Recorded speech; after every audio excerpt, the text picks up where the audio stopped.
ආයිබෝවන් learn YouTube channel එකට සාදරයෙන් පිළිගන්නවා. ඉතින් අද මේ වීඩියෝ එකේනේ ඊයේ මොකද වුනේ? නැත්තම් බිට්කොයින් එකට මොකද වුනේ? අපි දැක්කා 52,000ට විතර ට්‍රේඩ් බිවි තියෙන එක පාටම වැටුණා 42,000ට. මම ලයින් එකක් ඇඳගත්තා ඒ වැටිච්ච ලෙවල් එකට ඔයගොල්ලන්ට ලේසි වෙන්න.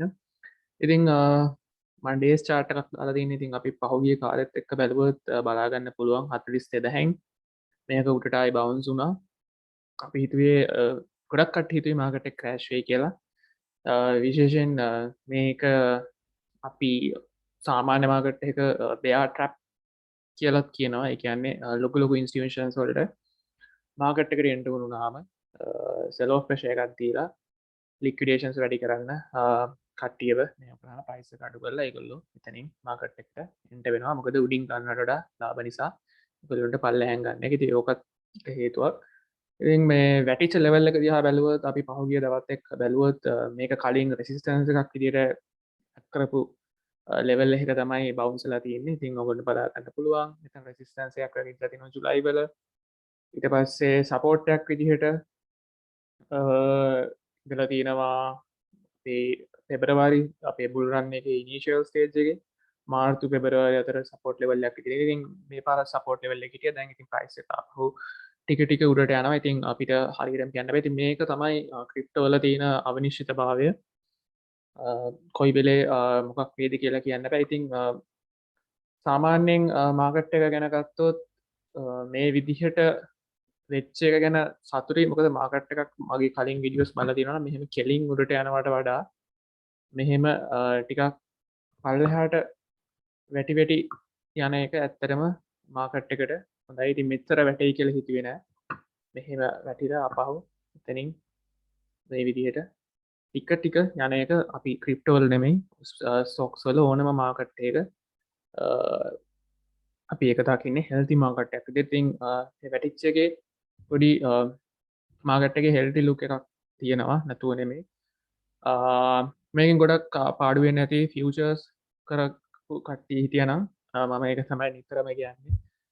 ක්‍රිප්ටෝ වල සේෆ්ම ඔප්ෂන් එක තමයි ස්පොට් ට්‍රේඩින් කියලා. මගේ වීඩියෝ 1 එකේ ඉඳන් බැලුවොත් ඔයගොල්ලෝ බලලා තිනවා නම් ඔයගොල්ලන්ට තේරෙයි. අයි මම නිතරම කියන්නේ ස්පොට් ට්‍රේඩින් කරන එක. දැන් ස්පොට් ට්‍රේඩින් කරා නම් මේ වගේ අවස්ථාවකදී ඔයා ලොස් වෙන්නේ නැහැ. ඔයා වික්කොත් මේකෙදි වෙන්නේ ඉතින් අපි කියන්නේ වීක් හෑන්ඩ්ස් එහෙම නැත්නම් බය කට්ටිය ඉන්නවා නම් ඒගොල්ලෝ තමයි මෙතන සෙල් ඔෆ් කළා. ඉතින් අපි one day chart එකේ ඉන්නේ. ඉතින් 4 hour chart එකට ගිහිල්ලා බැලුවොත් බලා ගන්න පුළුවන් සෙල් වොලියුම් එක මෙතන ඒ විදිහටම ඔක්කොම ගොඩාක් කට්ටිය සෙල් කරලා තියෙනවා. එහෙම නැත්නම් ලික්විඩේට් වෙලා තියෙනවා.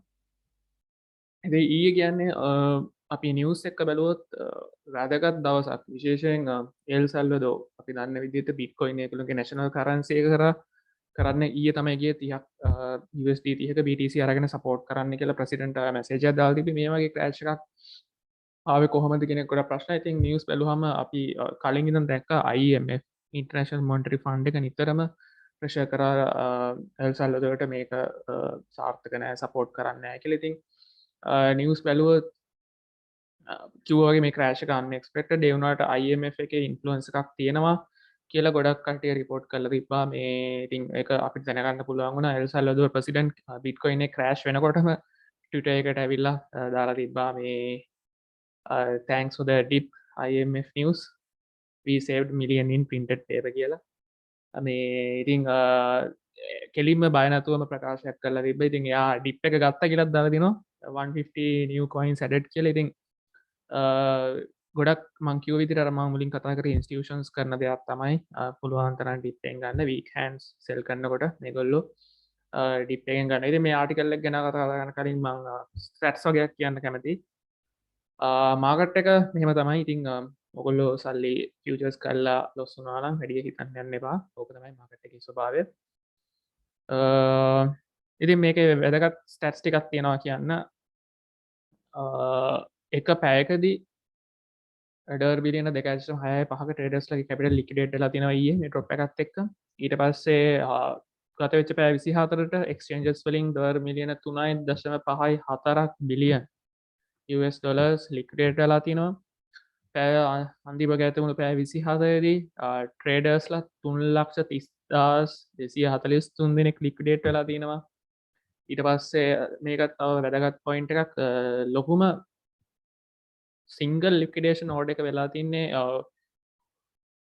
හුයෝබි ගලෝබල් එක්ස්චේන්ජ් එකේ මිලියන 43.7ක්. ඉතින් ඒක තමයි මේ IMF නිවුස් එක අපි හිතනවා ඉම්පැක්ට් එකක් කරා කියලා. ඉතින් ඒ වුණාට බිට්කොයින් එක අපි දැක්කා බවුන්ස් බැක් වෙලා තිනවා. එහෙනම් ස්පොට් නම් කරන්නේ DCA ස්ට්‍රැටජි එකක් යූස් කරන්න පුළුවන්. ඔයගොල්ලෝ උඩින් නම් බිට්කොයින් අරන් තිබ්බේ සෙල් කරලා නැත්තම් පුළුවන් නම් මේ වගේ ඩිප් එකේදී ටික එකතු කරගන්න. ඉතින් මේක ගැන කතා කරන්න මට තව වීඩියෝ එකක් කරන්න අවශ්‍යයි. යම්කිසි ඉන්ඩිකේටර් එකක් තියෙනවා. ඒක 100% හරි ඉන්ඩිකේටර් එකක් නෙමෙයි. ඒ වුණාට යම්කිසි අයිඩියා එකක් ගන්න පුළුවන් මේ ක්‍රිප්ටෝ මාකට් එකේ. ඉතින් ඒක අලුත්ම වීඩියෝ එකකින් මම ගේන්න කල්පනා කරා. ඒක මම මේ සතිය ඇතුළත කොහොම හරි ගේන්න බලන්නම්. ඉතින් ආපහු ආටිකල් එකට ගියොත් ඉතින් Twitter එකත් දාලා තිබ්බා මේ කොහොමද මේ බිට්කොයින් සැලදෝ ප්‍රශ්නෙත් එක IMF, World Bank, US government, EU opposition parties කොහොමද කරේ කියලා. ඉතින් ඊයේ දවස් ඇත්තම බැලුවොත් බිට්කොයින් එක උඩටම යන්න ඕන දවසක්. මොකද ඔෆිෂියල් ලීගල් ටෙන්ඩර් එක එල් සැලදෝ ඊයේ තමයි තිබ්බේ බිට්කොයින්. ඉතින් ඒ වගේ වෙලාවක මේ වගේ ක්‍රෑෂ් එකක් ආපු ගැන ඉතින් මම කලින් කිව්වා වගේ ඇත්තටම හිතා ගන්න අමාරුයි. ඉතින් මේ වගේ දේවල් වෙනවා. ඉතින් Binance CEO දාලා තිබ්බා to be a successful trader you need to handle two emotions, greed and fear. ඉතින් මගේ කලින් වීඩියෝස් බලලා නැත්නම් මම ක්‍රිප්ටෝ රූල්ස් ගැන වෙනම තනිකර වීඩියෝ එකක් කරලා තියෙනවා. මම පුළුවන් නම් ලින්ක් කරන්නම් උඩින්. ප්‍රොෆිට් කියලා අල්ලගෙන ඉන්න එපා. තමන් ටාගට් එකක් තියාගන්න. මට ස්පොට් ට්‍රේඩින් නම් හරි ෆියුචර් හරි කරන්නේ මේ ගාන આવොත් මට ඇති. ඒ වෙලාවට ඔයා මාකට් එකෙන් එක්සිට් වෙන්න. ඒ කියන්නේ මුළු මුදලම එක්සිට් කරන්න ඕනේ නැහැ. ඔයාගේ කොස්ට් එකවත් කවර් කරගෙන එක්සිට් වෙන්න. නැතුව මේක ලොං ටර්ම් නැත්තම් මම මේ කියන්නේ ලොං ටර්ම් නම් මේක ඇත්තට ප්‍රශ්නයක් නෑ. ලොං ටර්ම් නැතුව පොඩි ගේන් එකක් කරනවා. මේක තව වැඩි වෙයි, මේක තව වැඩි වෙයි, මේක තව වැඩි වෙයි කියලා ඉන්න එපා. යම් කිසි ගානකට ආව නම් ඔයාගේ ටාගට් එක ඒක නම් ඒ ගානෙන් යම් කිසි මුදලක් හරි සම්පූර්ණයෙන් හරි මාකට් එකෙන් එක්සිට් වෙන්න. ඒක තමයි කරන්න පුළුවන් හොඳම ස්ට්‍රැටජි එක. අනිත් එක තමයි හැම වෙලේම බයි කරද්දී ඩිප් එකකින් බයි කරන්න උඩදී ගන්න එපා. දැන් ගොඩක් කට්ටිය මම දැකපු දෙයක් තමයි සොලානා ගන්න කියනකොට ගත්තේ නෑ. සොලානා 130, 140, 150, 160, 70, 80 වෙනකොට තමයි ගොඩක් කට්ටිය බයි කරන්න ගන්න. ඉතින් ඒ ඇත්තටම සොලානා එකේ ඇබ්සලියුට් টොප් එකක් මම වීඩියෝ එකේදී ෆිබ් එකෙන් කරා. සොලානා টොප් එකක් සාමාන්‍යයෙන් 200 300 අතර තමයි টොප් එක තිබෙන්නේ. ඒ වෙලාවේ රිට්‍රේස්මන්ට් එක ගන්න. ඉතින් 180 වෙන් 200 ගන්නවා කියන්නේ ලොකු රිස්ක් එකක් තියෙනවා මේ වගේ වෙලාවක. ඉතින් ග්‍රීඩි වෙන්න එපා. අනිත් එක තමයි ස්පොට් නම් කරන්න විශේෂයෙන් බය වෙලා ලොස් පිට විකුණන්න යන්නත් එපා. ඔයා ලොස් නම් කොහොම හරි අල්ලගෙන ඉන්න. මෙහෙමයි. ඉතින් මේකෙත් එක එක පැති තියෙනවා. ලොස් නම් අල්ලගෙන ඉන්න කිව්වට ඒකෙත් ඔයාගේ තියෙන ෆයිනෑන්ෂල් කේපබිලිටි එක කැල්කියුලේට් කරන්න ඕන. ඉතින් ස්පොට් වල තියෙන වාසිය තමයි ඔයා විකුණන්න නැති කල් ඔයාට ඒක ලොස් එකක් නෙමෙයි. ඉතින් ඒ අන්ද ඒකත් මතක තියාගන්න. ෆුල් වීඩියෝ එකක් ගෙන්නම් මාකට් එක ඕවරෝල් බැලුවොත් ආය BTC තාම 45 46 47 මේ වෙලාවේ ඇකියුමුලේට් කොන්සොලිඩේෂන් පීරියඩ් එක යනවා. අනිත් කොයින්ස් ඔක්කොම කහ සමාන. සොලෝනා සාමාන්‍යයෙන් තාම උඩක ඉන්නේ 158.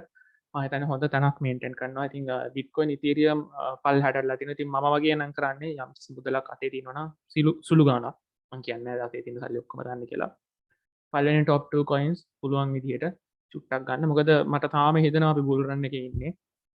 ඉතින් ආයි කියන්න ඕන 100%ක් මාකට් එක ගැන කියන්න බෑ. මාකට් එක ගැන එහෙම කියන්න පුළුවන් නම් ක්‍රිප්ටෝ කරන ඔක්කොම බිලියනියර්ස්ලා ඒ හන්දා මේ ගැන අවධානයෙන් තමන්ගේ රිස්ක් එක අනුව තමන් ට්‍රේඩ් කරන්න. මේ ගැන තමයි කතා කරන්න ඕනේ. අපි එහෙනම් අලුත් වීඩියෝ එකකින් මම අර කියපු වීඩියෝ එක මම මණ්ඩම ගේන්නම්. සියලු දෙනාට එහෙනම් ජය වේවා.